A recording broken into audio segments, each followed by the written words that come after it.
na tentativa de ocupar com vocês esse espaço de finalização para contar um pouco dos nossos trabalhos. Trabalhos que também são bordados em torno de imagens. Né? Nesse trabalho, e aí eu peço a paciência de quem me ouviu no SEAD, no simpósio coordenado pela Vanice, né? Respondendo também a um pedido do Roberto, eu vou compartilhar com vocês um trabalho que foi fruto da minha livre docência na USP ano passado e que teve como objeto de estudos o discurso das exposições literárias do Museu da Língua Portuguesa. A questão do arquivo digital é uma questão com a qual eu venho me deparando e pensando como os discursos circulam na teia. E foi por aí, pelo vínculo da internet, que eu cheguei ao Museu da Língua Portuguesa.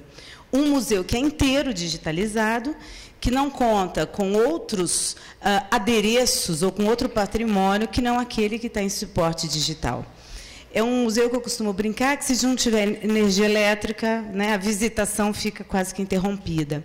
E o que é interessante é que essa materialidade toda digital, né, essa força do digital, ela se inscreve em enunciados, em sequências, né, que passeiam por letras de música, por documentos, por depoimentos, muitas marcas de oralidade. E, chegando ao Museu da Língua, eu me deparei com essas exposições. São exposições temporárias que nos dão a ver dois conceitos chaves da obra pechetiana. Né? O primeiro deles, a noção de arquivo discursivo. E o Pechet vai formular isso já no final da sua obra, pensando o arquivo como um campo de documentos pertinentes e disponíveis sobre uma dada questão. Esses dois objetivos fazem muito, às vezes, de um recorte. Né? É pertinente por quem? Né? É escolhido por quem, podemos pensar? Por uma curadoria que é coletiva e que mescla aí a voz de pesquisadores e de artistas. Nádia? Não deu certo, agora deu. Será que tem algum fio aqui?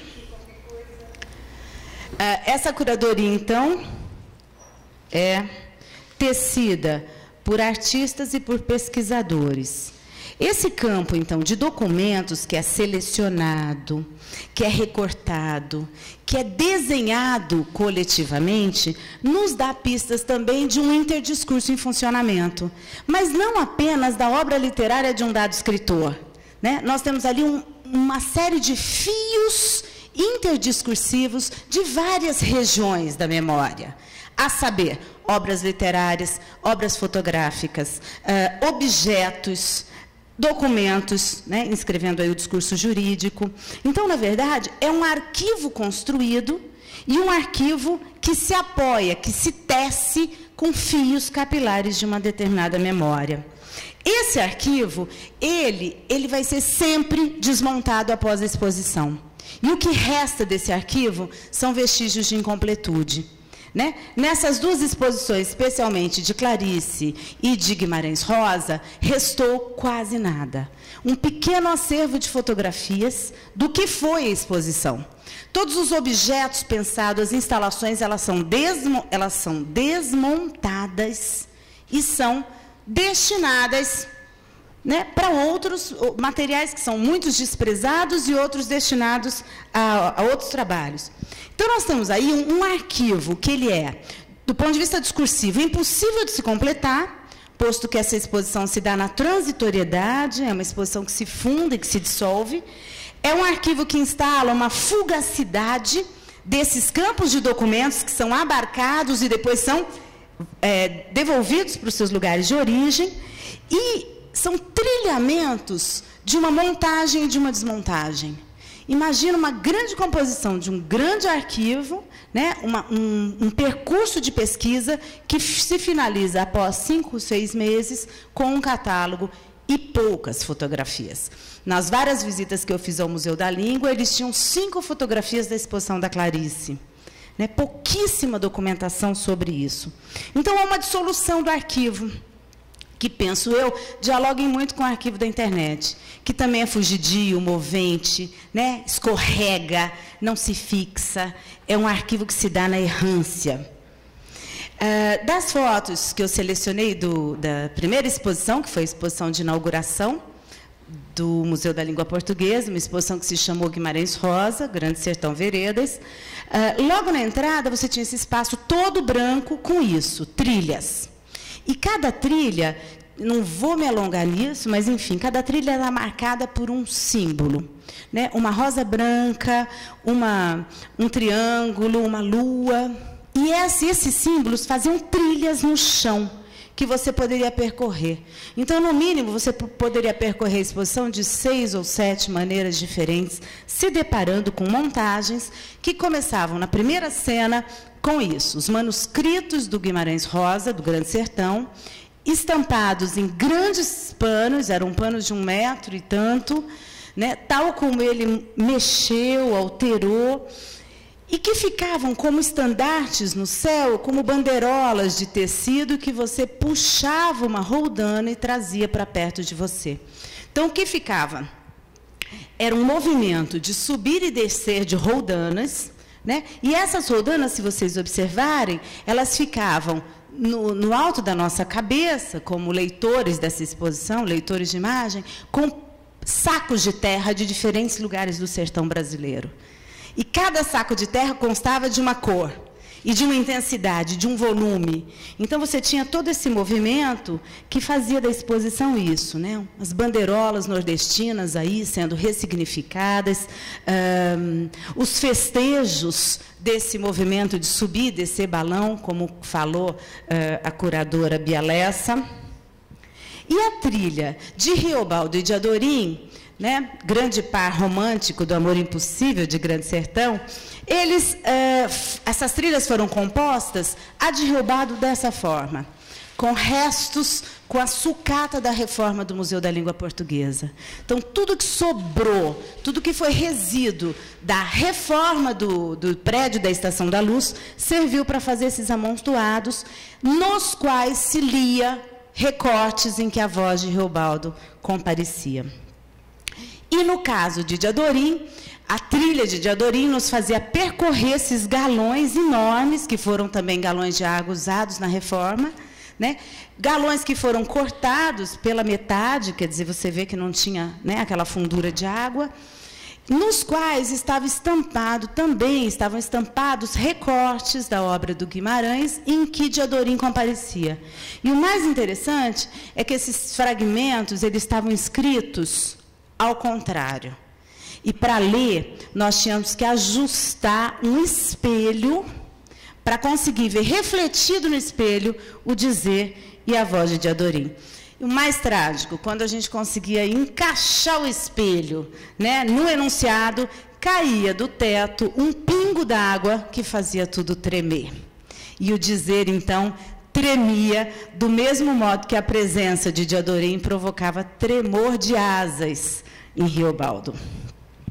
No discurso dessa trilha, então, de Adorim aparece como a metaforização de uma neblina, retomando a rede de sentidos já dados pelo interdiscurso sobre essa condição climática, em que algo de opacidade se faz ver, o embaralhar do olhar, algo que embaça, faz confusão de espessura, umidade e névoa.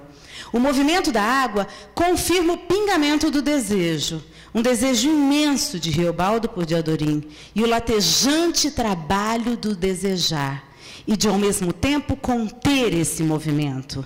A gota atualiza o faz tremer da narrativa, o mesmo enrugar-se e recolher de desejo, movimento de arrepiar todo o escrito na água. Os atos de mover e agitar a água compõem um jogo em que a gota que move é feita de sua própria substância que ela atinge. O desejo e o pensamento do jagunço deslocam-se em impulsos fortes de aproximação e em frágeis duelos interiores, em momentos de quietude e rompantes de impetuosidade, os quais são aqui instalados discursivamente a partir da metáfora da água e dos movimentos dela. O pingo na água produz um tremor que desorganiza a escrita, bagunça o contorno da letra e embaralha o olhar de quem já não vê. Então, aqui nós temos a composição de um arquivo sobre né, Riobaldo e sobre Diadorim. Do mesmo, quer dizer, de uma outra maneira, mas ainda compondo também um arquivo fugaz que se montou e se dissolveu, a exposição da Clarice, que tinha a curadoria da Daniela Thomas e do Ferreira Goulart, não tinha cor nenhuma, né? A exuberância das formas de uma construção sertão não estavam presentes aqui. O que se tinha eram painéis de 10, 12 metros por 5, 6, painéis enormes, com um velamento do dizer atrás de uma imagem. Então nós tínhamos no primeiro plano uma fotografia, uma fotomontagem. A minha pergunta para o Pedro era sobre isso, discursivamente, o efeito que a fotomontagem inscreve, né? Você tem uma sobreposição quase que heterogênea de discursividades, e aqui você tinha sempre fotos de uma Clarice muito jovem, com dados de um recorte do corpo, um olho, a mão, um pedaço do lábio, ela muito jovem, muito velha, né? Essa fotomontagem era um painel gigante, atrás do qual a gente tinha letras, né? E letras, recortes de várias obras que ficavam muito difíceis de serem lidos, né? Aqui também dificultando o olhar, né? E ao mesmo tempo seduzindo o olhar. A gente tinha um jogo que você entrava quase que dentro de uma caixa, que tinha escritos de Clarice para todo lado. Nesses cantos, nessas esquinas em que as imagens se encontravam, a gente passava de uma cena a outra, e foi toda uma exposição que trabalhou dentro e fora. Parte de uma obra da Clarice era escrita dentro de um colchão, parte era escrita dentro do gesso da parede, parte se escrevia dentro de uma um pequeno recorte na parede, onde você tinha que colocar o olho, né? O tempo todo o abrir e fechar, o longe, o distante, o dentro e fora. Marcas aí, aqui acho que dá para ver essa esquina, né? Marcas do adentrar, que Clarice tanto prezou na sua obra, né? Esse adentrar de um romance que sempre enverga para dentro. E aí a grande cômoda, uma cômoda com 5.000 gavetas, das quais apenas 25 abriam. E aí toda a nossa tentação era ficar abrindo gaveta que não se abria, né? Tentando abrir a gaveta que permanentemente estaria fechada. Algumas tinham a pista porque tinham chave, mas outras tinham chave e não abriam. Então o jogo, né, foi uma tremenda área com essas cômodas, e dentro dessas gavetas o que nós tínhamos era a possibilidade de apreciar documentos de Clarice, documentos pessoais muito pouco veiculados. Né? Por exemplo, um boletim com notas baixas, por exemplo, uma carta escrita para Getúlio, o pedido de nacionalização de Clarice, uma foto de um protesto em que ela, enfim, denunciou a ditadura, enfim, e vários deles, né? E aí a gente abria, dentro dessa gaveta havia uma luz, e uma luz amarela, interessante, né? E os documentos arrumadinhos. Destaco dessa exposição a imensa cômoda e como ela pode ser afetada pelo movimento de fechar e abrir, mostrar e esconder, sustentar a abertura para espiar o de dentro e a impossibilidade de olhar e ver. Enfim, o fechado, o vazado, o visível, o ausente, justapõe-se, pontuando também o modo de conhecer o que não se abre, o que fica para sempre escondido. O que de Clarice é impossível ver, já que se mantém trancado, impedido, recalcado de circular e de se entregar aos olhos dos leitores de imagens e de enunciados, de discursos, enfim. A cômoda em que estão guardados os documentos pessoais de Clarice também atualiza o paradoxo dentro e fora, tão discursivizado em suas obras. Os movimentos de abrir e fechar gavetas são indiciários, assim, do que estou tentando colocar. Há um discurso em que o dentro e o fora constituem uma só coisa. E tudo que está nas gavetas é Clarice, bem como tudo que não está lá, o que nunca vai caber em gaveta nenhuma. Há um atrás, uma camada outra, um plano escondido impossível de tocar. Há algo que se deixa ver junto com o que está aparentemente também se esconde no visto. O passeio por grandes painéis de tela escura, nos quais fotos imensas de autoras são entremeadas pelo branco e preto, instala frases e depoimentos dela.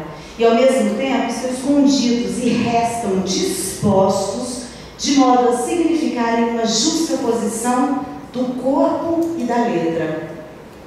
A imagem de Clarice e seus escritos são constituídos com as mesmas e únicas cores, recorrentemente escuras e nubladas, de tal modo que as veias do escrito formam um plano de documento, um plano de movimentos densos por trás do retrato congelado e sempre sério da autora. Em nenhuma das fotos Clarice nos ria, né? O olhar era sempre de enfrentamento e um olhar sempre fechado. De longe, lê-se a fotografia da moça ou da mulher. De perto, mais visíveis tornavam-se os enunciados, de modo que o leitor é tentado a deslocar-se, ora se aproximando, ora se afastando para tentar ver melhor o painel, o visto, buscando movimentos de tocar o que ali está velado, ausente e escondido. É como se existisse um zoom numa câmera fotográfica, e o zoom é o próprio corpo do leitor, que vai e vem, e faz trazer a imagem e fazê-la recuar. Esse zoom é o próprio leitor. O arquivo, então, se monta nas exposições literárias do Museu da Língua, ele se constrói, tem tempo de duração e validade e se dissolve, desmonta, se desmonta e permanece como fotografia na parede e como dói. Obrigada. Então, o que eu vou apresentar para vocês é a última publicação minha, num texto que saiu há 2 meses atrás.